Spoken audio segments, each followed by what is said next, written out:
நீங்கள் பார்த்துக் கொண்டிருப்பது உங்கள் விஜய்.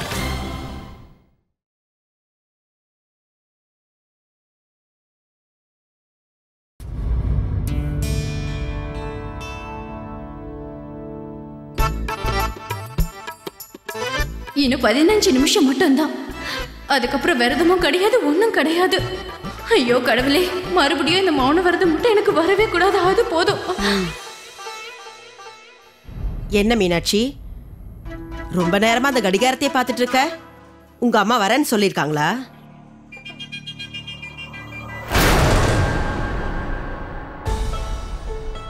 ஆமா, இது என்ன மீனாட்சி?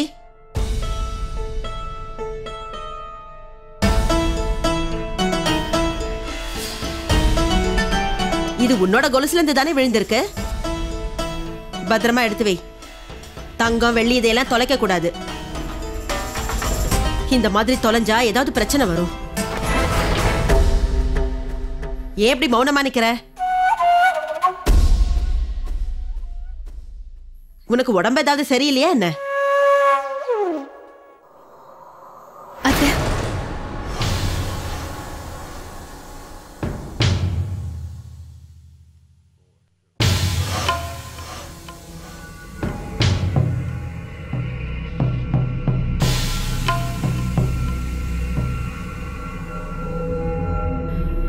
நீங்களா? என்ன திடீர்னு இந்த பக்கம்? உங்களுக்கு கொடுக்க வேண்டிய பணத்தை நான் சந்தியா கிட்ட கொடுத்து அனுப்பியிருந்தேனே. கிடைச்சது, பீஸ் பணமெல்லாம் கிடைச்சது. ஆனா இப்போ இங்க நான் ஏன் வந்திருக்கேன்னா, இன்னைக்கு உங்க மருமக கிளாஸ்ல செஞ்ச வேலைகளை பத்தி சொல்லிட்டு போலான்னு வந்திருக்கேன். ரொம்ப நல்ல வேலை பண்ணிருக்கீங்க. நானே உங்களுக்கு போன் பண்ணி இதை பத்தி கேட்கணும்னு நினைச்சிருந்தேன். என் மருமக எந்த வேலையா இருந்தாலும் அதை கஷ்டப்பட்டு பண்ணுவா. ஒரு வேலையை செய்யணும்னு முடிவெடுத்துட்டானா என்ன நடந்தாலும் சரி, அதை நிச்சயமா செஞ்சு முடிச்சிருவா. ஏய் சரோஜா, நாங்கெல்லாம் கோயில்ல இருந்து வந்துட்டு இருக்கும்போது டெய்லர் அம்மாவும் சந்தியாவும் சேர்ந்து வந்துட்டு இருக்கிறத பார்த்தோம். அப்பவே நான் புரிஞ்சுக்கிட்டேன், உன் மருமக சந்தியாவை நீ டெய்லர் கிளாஸ்க்கு அனுப்புறேன்னு நினைச்சேம்மா. இங்க பாருங்க, இன்னைக்கு சந்தியா முதல்ல என்ன கத்துக்கிட்டான்னு சொல்லுங்க. இந்த ஏரியாலேயே புத்திசாலி பொண்ணு அவதான் தெரியுமா? அவ முடிவெடுத்தானா அதுல அவ உறுதியா இருப்பா. அவ எது செய்யணும்னு நினைச்சாலும் சரி, உலகமே தலைகீழ நின்னாலும் அதை செஞ்சு முடிப்பா தெரியுமா? சந்தியா கையை எதுவும் பேசாம இருக்காங்க. அவங்க வாயை தச்சுக்கிட்டாங்களா என்ன? சத்தமே வரமாட்டேங்குது. என்ன விஷயம்னு கொஞ்சம் சொல்லுங்களேன். என் மருமக சந்தியா என்ன தப்பு செஞ்சா? உங்க மருமக எவ்வளவு தைரியமான பொண்ணுன்னு நானும் கேள்விப்பட்டிருக்கேங்க. இவ மட்டுமே பக்கெட்டா தண்ணி கொண்டாந்து வீடு பூரா தண்ணியை நிரப்பி வச்சான்னு கேள்விப்பட்டிருக்கேன். ஒரு தடவை மாட்டுக்கிட்ட கூட சண்டை போட்டாலாமே. அது மட்டும் இல்லாம போலீஸ் கூட இவளை பாராட்டி மெடல் கொடுத்தாங்களாமே. ஆனா நான் இன்னைக்கு இவளை பார்த்ததுக்கு அப்புறம் உங்க மருமக கிட்ட ஏதோ ஒரு வித்தியாசம் இருக்குன்னு தெரிஞ்சுக்கிட்டேன். இவ செஞ்சு முடிக்கிற வேலைகளை பத்தி சாதாரண பொண்ணுகளால நினைச்சு கூட பார்க்க முடியாது. அப்படி என் மருமக என்னதான் தப்பு செஞ்சிருக்கா? என்னம்மா சந்தியா, நீ செஞ்ச காரியத்தை பத்தி உன் மாமியார்கிட்ட நீயே சொல்றியா?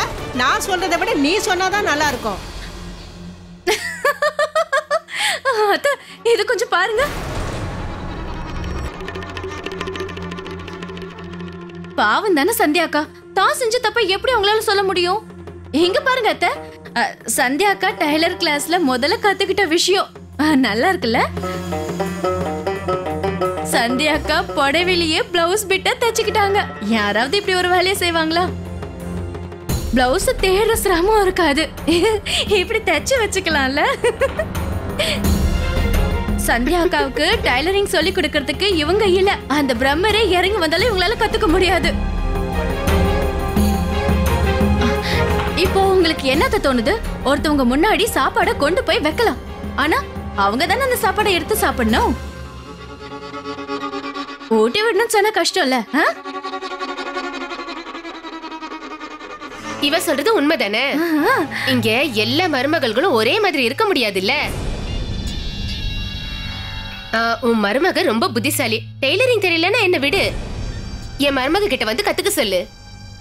என் மருமகளை எத்தனை பேருக்கு துணி தைக்க கொடுத்தாலும் சரி, கண்ணை மூடி திறக்கிறதுக்குள்ள தைச்சு கொடுத்துருவா. தைச்சதுக்கு அப்புறம் அதுல ஒரு சின்ன தப்பு கூட கண்டுபிடிக்க முடியாது.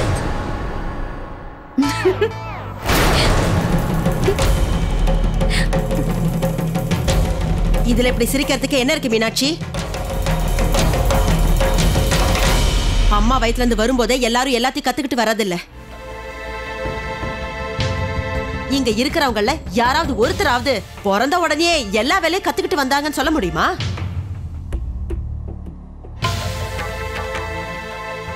யாரா இருந்தாலும் சரி, எல்லாத்தையும் பொறுமையா தான் கத்துக்க முடியும். இங்க பாருங்க, உங்க மருமக செஞ்சது எந்த தப்பு இல்லைன்னு உங்களுக்கு தோணுச்சுன்னா நீங்களே அந்த வேலையெல்லாம் சொல்லி கொடுங்க. ஆனா இன்னொரு வாட்டி இவங்க கடைக்கு வந்தாங்கன்னா எனக்கு நஷ்டமா போயிடும். வந்ததுல இருந்து ஊசியில நூலை கோக்கிறதுக்கே 1/2 மணி நேரம் ஆச்சு. அதுக்கப்புறம் துணி மேல ஊசியே டான்ஸ் ஆட விட்டா. மிஷினுக்கு ஏதோ வியாதி வந்துருச்சுன்னு நான் பயந்தே போயிட்டேன். அது மட்டும் இல்லாம அந்த மிஷினை வாங்கி 15 வருஷம் ஆச்சு. அந்த மிஷினை இவ உடைச்சிட்டா. இவ வந்த அன்னைக்கே 2000 ரூபாய் எனக்கு நஷ்டமாயிடுச்சு.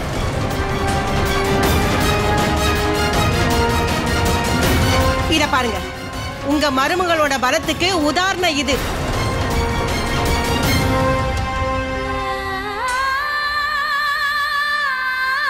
இதை எடுத்து செவத்துல மாட்டி வைங்க. இந்த ஏரியா பூராவும் உங்க மருமக அளவுக்கு பலசாலி யாருமே இல்ல. அதனால இத மொத்தமும் உடைச்சிட்டா. உங்க மருமகளால எனக்கு மொத்தம் 2000 ரூபாய் நஷ்டமாயிடுச்சு தெரியுமா? அந்த பணத்தை எடுத்து உடனே என் கையில கொடுங்க. அதுக்கப்புறமா நான் வீட்டுக்கு போறேன். என்னது? என்ன சொல்றீங்க? தையல் மிஷினையே சந்தியா உடைச்சிட்டாளா? என்ன விஷயம் சரோஜா?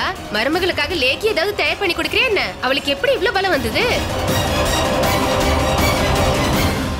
அக்கா நீங்க கொஞ்சம் இருங்க, நான் போய் உடனே 2000 ரூபாய் கொண்டு வந்துடுறேன். ஏன் நாங்க எதுக்கு உங்களுக்கு 2000 ரூபாய் கொடுக்கணும்? 15 வருஷத்துக்கு முன்னாடி வாங்குற மிஷின் 2000 ரூபாய் ஆகுமா என்ன?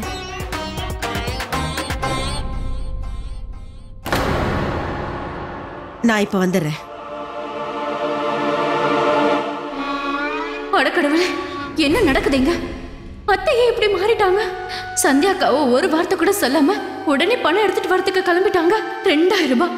என்னால 2000 ரூபாய் நஷ்டம் வந்திருந்தா எவ்வளவு பேச்சு பேசியிருப்பாங்க. கண்டிப்பா 4 அடியாவது அடிச்சிருப்பாங்க.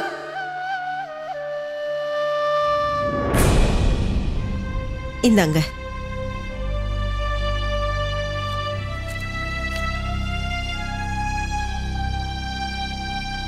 அப்புறம் என் மருமக சந்தியா செஞ்ச தப்புக்காக நான் உங்ககிட்ட மன்னிப்பு கேட்டுக்கிறேன்.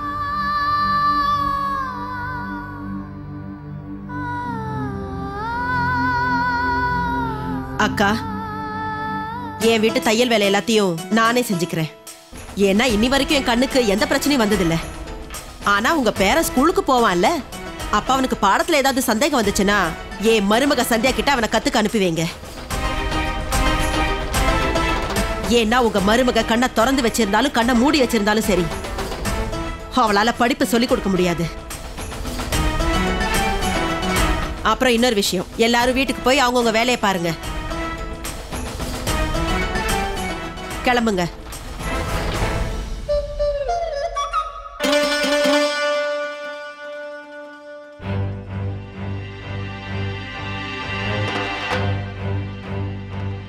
அவங்க குடும்பத்தை பத்தி கவலை இல்ல, ஆனா மத்தவங்க வீட்டுல நடக்கிறதெல்லாம் அவங்களுக்கு தேவை. எனக்கு புரிஞ்சிருச்சு. அவங்களுக்கு முன்னாடி அத்தை எதுவுமே பேசாம இருந்தாங்க. ஆனா இப்போ கண்டிப்பா இவங்க சந்தியாக்காவை திட்டுவாங்க. அத்தை இப்ப எவ்வளவு கோவமா இருக்காங்கன்னு எனக்கு நல்லா தெரியும். கண்டிப்பா இப்போ சந்தியாக்காவை திட்ட போறாங்க. சந்தியாவால தையல் கத்துக்க முடியலன்னா அதுல தப்பு ஒண்ணும் இல்ல. உன்னால அதை கத்துக்க முடியலன்னா அதனால இந்த உலகத்துக்கு எந்த நஷ்டமும் இல்லை. நேரம் வரும்போது எல்லாத்தையும் நீ தானாவே கத்துக்கலாம். நீ வா சந்தியா, உள்ள வா.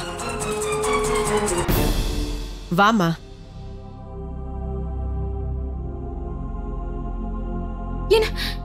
என்ன நடக்குதுங்க?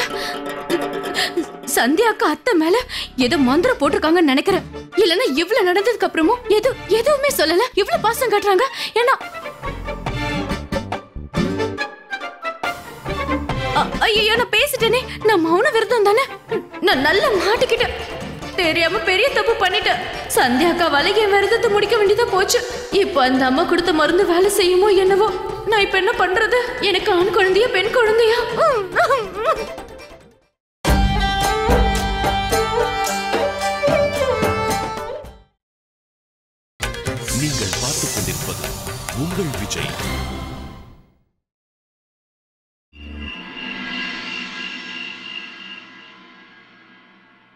அவர் எதுக்காக திடீர்னு அந்த ஊர்ல இருந்து இங்க வந்தாரு?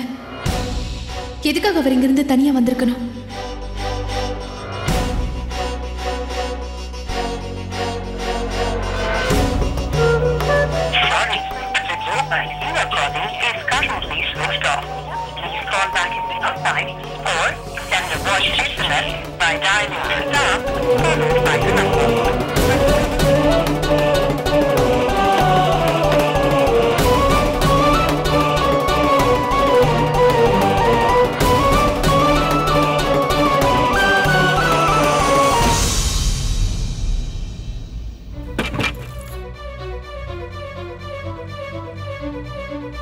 நான் எப்படி இவ்வளவு கேர்லெஸ்ஸா இருந்தேனே புரியலையே. கடவுளே, அம்மாக்கு இந்த விஷயம் தெரிய வரவே கூடாது. அது போதும்.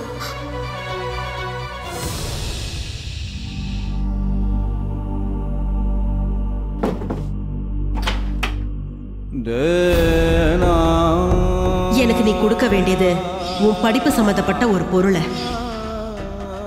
அப்பதான் இந்த குடும்பத்துல இருக்கிறவங்களுக்கு உன் மேல நம்பிக்கை வரும். இதுக்கப்புறம் நம்ம குடும்ப நிம்மதி கெடுற மாதிரி நீ எதுவும் செய்ய மாட்டேன்னு எல்லார் முன்னாடி நான் நிரூபிக்கணும். உங்க அப்பா அம்மாவோட கனவை பத்தி நீ யோசிக்கிறது நல்ல விஷயம் தான் சந்தியா. ஆனா குடும்பத்தை பத்தி தான் நீ முதல்ல யோசிக்கணும். இந்த குடும்பம் சந்தோஷமா இருக்கணுங்கிறதுக்காக நீ எதை வேணாலும் செய்ய தயாரா இருக்கணும். உங்க அப்பா அம்மாவோட நினைவா நீ வச்சிருக்கிறத நீ என்கிட்ட கொடுக்கணும்.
சவிதாவும் சூர்யாவும் வந்துட்டாங்க.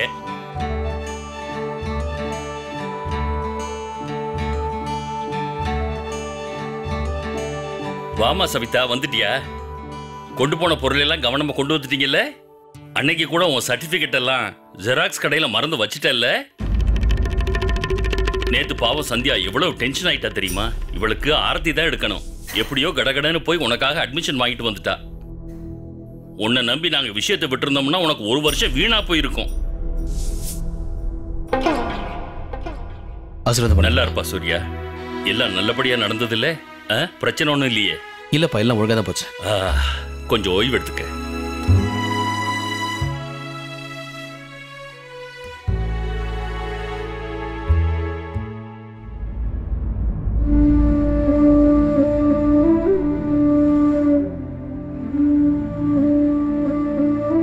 என்ன சூர்யா, திலீப்போட சொந்தக்காரங்களுக்கெல்லாம் நீ கொண்டு போன பரிசெல்லாம் பிடிச்சிருந்ததா?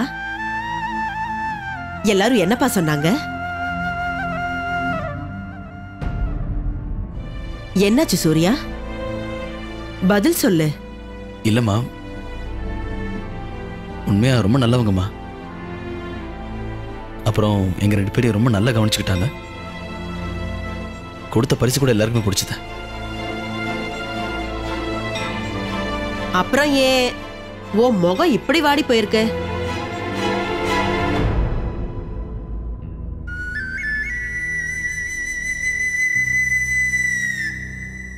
உடம்பு ஏதாவது சரியில்லையா என்ன? இல்லம்மா, எனக்கு ஒண்ணும் இல்ல.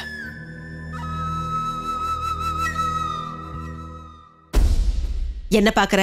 அம்மா, சூர்யாயும் அவ்வளவு தூரம் குளிர்ல வந்தார்ல, அதான் முகம் வாடி போயிருக்கோன்னு நினைக்கிறேன். நான் போட்டுட்டு வந்தா இஞ்சி போட்ட டீயே குடிக்கட்டும், அப்புறமா நல்லா ஆயிடுவாரு. இல்ல கஸ்தூரி, எனக்கு டீல எதுவும் வேண்டாம் இப்போ. சரி, அப்போ உங்களுக்கு பிடிச்ச வேற ஏதாவது கொண்டு வரவா?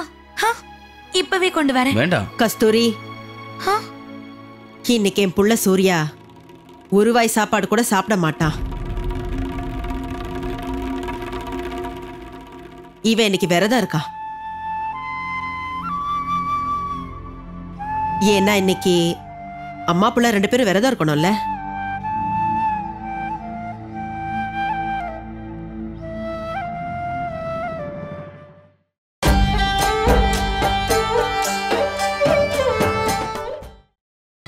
நீங்கள் பார்த்துக் கொண்டிருப்பது உங்கள் விஜய்.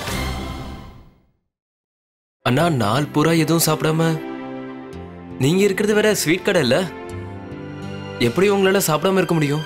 சாதாரணமானவங்களால இதை கண்டிப்பா செய்ய முடியாது. ஆனா என் புள்ள ரொம்ப வித்தியாசமானவன். இந்த சின்ன சின்ன விரதம் அவனுக்கு பெரிய விஷயம் இல்ல.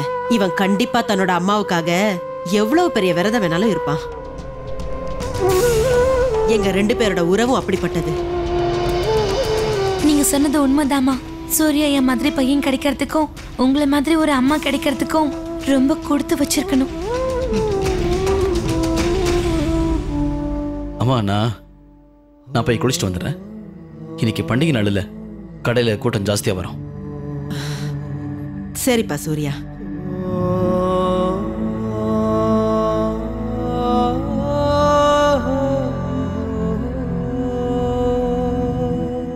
அம்மா சந்தியா, சூர்யா டவல் கூட எடுத்துக்காம போயிருக்கான் பாரு. போமா, போய் அவனுக்கு டவல் எடுத்து கொடு. சரிங்க. கஸ்தூரி, இந்தா. என்னங்க, சமந்தி அம்மா கிட்ட ஒரு வாட்டி பேசுங்க. சூர்யாவும் சவிதாவும் நல்லபடியா வந்து சேர்ந்துட்டாங்கன்னு சொல்லுங்க. சரி. கடவுளே, டைரியில போன் நம்பர்லாம் எழுதி இருக்கல.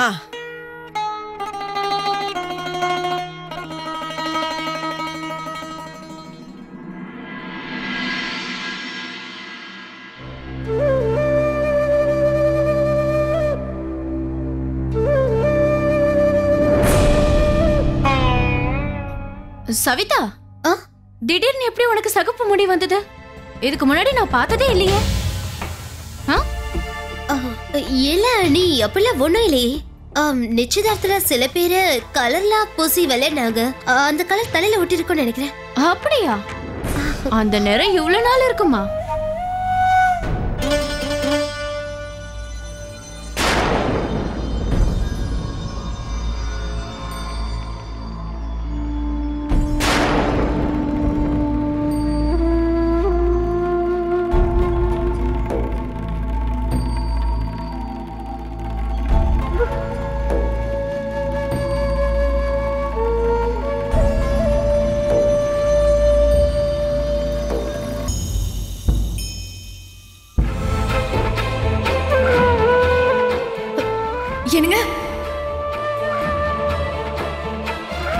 என்னோட அட்மிஷன் விஷயமா தான் அவர் அந்த ஊர்ல இருந்து இங்க வந்தாரா?